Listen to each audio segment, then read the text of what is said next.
When it comes to human history, we are, as author Graham Hancock once coined, a species with amnesia. We have a hard time putting together the pieces of the puzzle, and the explanations for what took place at various points throughout human history still remains, for the most part, a mystery. On top of all this confusion and lack of understanding, comes indoctrination via education. Scientific and religious dogma still dominate, and despite the fact that new discoveries are being made every single day, and more missing links continue to pop up in the mainstream, most of the world is still unaware of these discoveries and their implications. One of these discoveries is the idea of advanced intelligent ancient civilizations who once roamed the earth, and the evidence to back it up.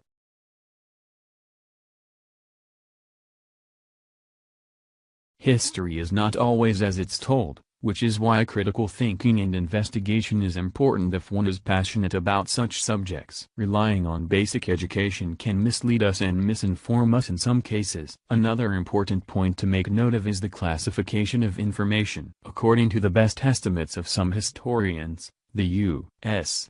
government alone classifies more than 500 million pages of documents every single year. For a historian looking to archive the history of the United States, this would be nearly impossible to do so in an accurate manner. A lot of information from the past contradicts much of what we've been told today. It seems, in the fields of human history, archaeology and our understanding of ancient civilizations, new discoveries seem to be popping up every single day.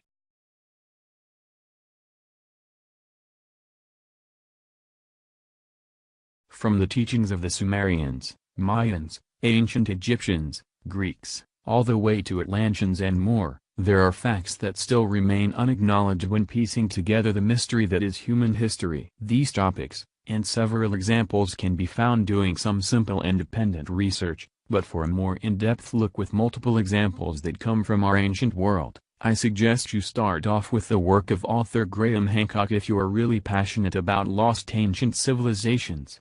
This article will focus in on Atlantis, and the possible extraterrestrial activity that occurred in those times. It's quite odd that, when it comes to the works of Plato and others who lived in times we know very little about, we ourselves choose to label what is real and what is mythological. We do this almost instinctively, and it seems to be based on what conflicts with our ingrained belief systems at the time. When new information is presented which goes against the grain, and has the potential to shift one's own or the collective paradigm, it's not always easy to accept and even easier to ridicule, even in the face of strong evidence. Strange times are these in which we live when old and young are taught falsehoods in school. And the person that dares to tell the truth is called at once a lunatic and fool. Plato, and other scholars who came before and after him, as shown in the literature, discussed at length human history, the origin of the human species, and the true nature of reality. How Plato, and those before and after him, were able to discuss aspects of space and physics which were only recently confirmed in modern history remains a mystery, similar to what we see with Buddhism and quantum physics. So much knowledge has been shared from the fraction of documents and text we have from that era, that it is truly mind-altering to contemplate the accuracy of their thoughts when you compare it to modern-day knowledge. In many instances, our modern-day world is trying hard to catch up to ancient wisdom. One topic of interest among some of our ancients is the lost land of Atlantis. Plato is one who wrote about it, and he lived in a time closer to the period in question. He wasn't the only one to do so, but why is it that when ancient documents and influential figures who describe aspects of ancient society like social norms, financial structure and education, they're taken extremely seriously, but when speaking of an advanced ancient civilizations and spirituality, their words are considered mythical? Many people have tried to piece this mystery together. A more modern-day example would be Pierre Tamir, a member of the Academy of Sciences and director of service of the Geologic Chart of France, who gave a lecture regarding the Atlantean civilization. He makes a compelling case for further study of this lost city, which was the subject of significant importance for researchers at the Smithsonian Institution, as emphasized by their annual report of the Board of Regents of the Smithsonian Institution for the year ending June 30, 1915. In the report, author Pierre Tamir After a long period of disdainful indifference, observe how in the last few years science is returning to the study of Atlantis. How many naturalists, geologists, zoologists, or botanists are asking one another today whether Plato has not transmitted to us, with slight amplification, a page from the actual history of mankind. No affirmation is yet permissible, but it seems more and more evident that a vast region, continental or made up of great islands, has collapsed west of the Pillars of Hercules, otherwise called the Strait of Gibraltar, and that its collapse occurred in the not far distant past. In any event, the question of Atlantis is placed anew before men of science, and since I do not believe that it can ever be solved without the aid of oceanography, I have thought it natural to discuss it here, in this temple of maritime science, and to call to such a problem, long scorned but now being revived, the attention of oceanographers, as well as the attention of those who, though immersed in the tumult of cities, lend an ear to the distant murmur of the sea.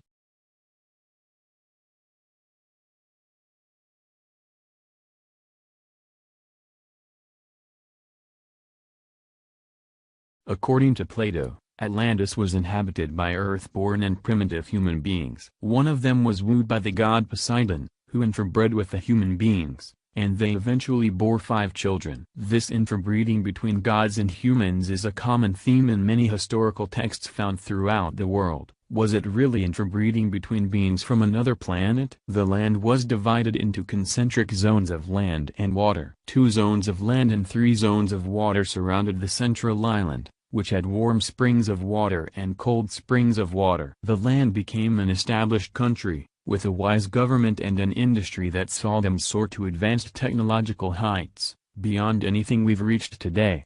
According to Plato, Atlantis was full of large and beautiful palaces, temples, docks, and a network of various bridges and canals that united different sections of the kingdom.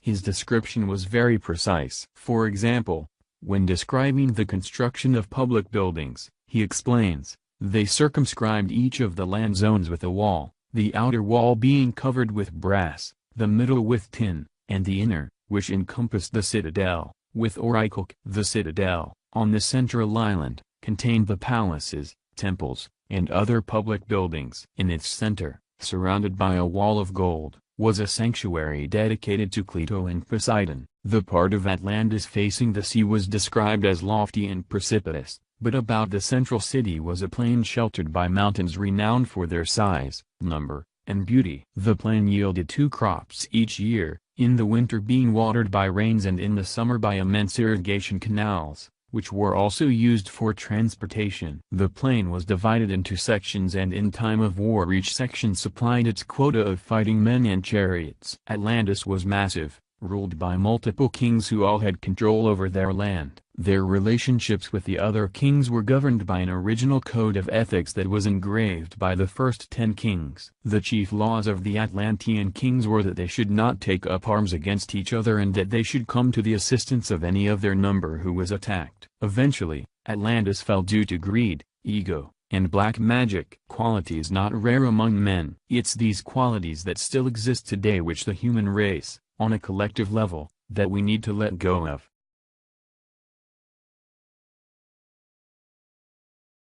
The extraterrestrial question. Yes, there have been crashed craft, and bodies recovered. We are not alone in the universe, they have been coming here for a long time. Apollo 14 astronaut drive. Edgar Mitchell. As you can see from above, Plato's description of the gods and how they assisted, as well as inbred with the native human populations, is nothing new. Were these gods extraterrestrial? It's not an uncommon thought, which is probably made most evident by popular mainstream TV shows, like Ancient Aliens. Another strong point to entertain this thought, the extraterrestrial hypothesis, is the fact that Plato's, among others, description of ancient Greek society, the Romans, historical accounts of various events, like the burning of the Library of Alexandria, and more, which are all used to teach people about ancient Greek society today, are all extremely accurate. Why then, is it so hard to believe accounts given by Plato, in the exact same manner of description and enthusiasm, to be true because it doesn't line up with our belief systems. What makes this thought so relevant now is all of the information which has emerged within the past couple of years alone regarding the UFO/extraterrestrial phenomenon.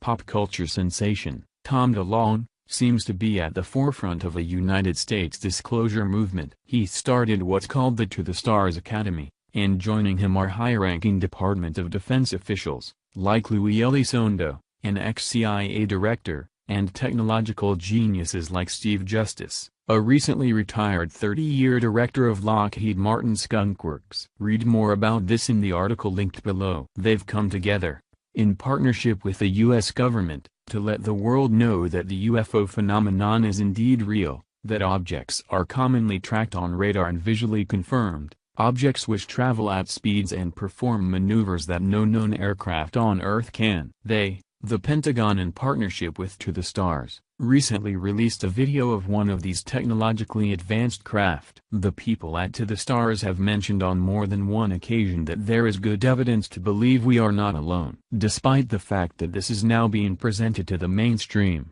it's not a new phenomenon and these types of encounters have been documented for decades.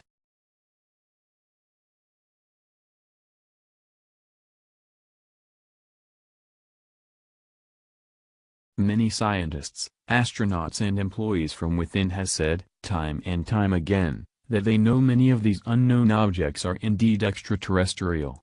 Tom states in a podcast with Joe Rogan, "I went and met a former director of the CIA and NSA, right when I sat down and told him about the book. You know what he says to me? He goes, I didn't read much science fiction when I was a kid, but I read a lot about Greek mythology. The sixth biggest defense contractor in the world is a company called Science Applications International Corporation, SAIC, and in the front of the building, SAIC's headquarters, you have an obelisk coming out of a fake leg and two Atlanteans on thrones, and they're both holding pyramids, and one says the past and one says the future, and they're 8-foot-tall statues."